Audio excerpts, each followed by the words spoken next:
Hi guys, so we are here at Orange, and we are currently just waiting for the and I'm anxious kasi paano masabi ko baka ma-turn off siya.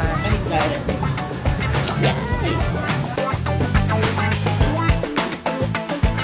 Your future, your choice. And today, I chose to finally meet one of the influencers I really look up to. Isang napakalaking influencer at artist na pinromote ang Her Choice products for free. Mahuhulaan niyo ba kung sino? Tara, samahan niyo akong kilalanin siya. Hello, Choosies! Andito kami ngayon sa isang restaurant dito sa Green Hills. Aminado ako, kinakabahan talaga ako kasi first time ko siyang makikita. Hindi ko alam kung ano ba talaga siya in person. Mabait ba? Approachable ba? Masungit ba? Ewan ko, ang daming pumapasok sa isip ko. At dumating na nga siya, si Miss Tony Fowler. At bonus pa, kasama niya si Jowa, si Tito Vince. Grabe, kilig na kilig kami, pero syempre, kailangan naming i-compose ang sarili namin. Ang hindi ko inaasahan, sobrang approachable pala ni Miss Tony. At habang tumatagal ang usapan namin, na-realize ko na she is genuinely real.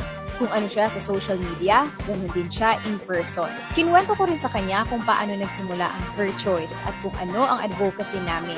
At dito ko na-discover na ang lalim din ng hugot niya, na marami rin siyang pinagdaan ng struggles. Maraming humuhusga sa kanya, pero sa totoo lang, mabait siya at puno ng malasakit.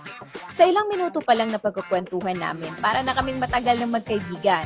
Ang dami niyang shinare, pati mga backstories ng mga kanta niya. Oo, lahat ng kanta niya. Tapos pinakita pa nga niya sa amin ang music videos. Napasarap ang usapan namin na inabot na kami hanggang hating gabi. At sobra ang pasasalamat ko sa kanya dahil pinromote niya ang Her Choice ng libre.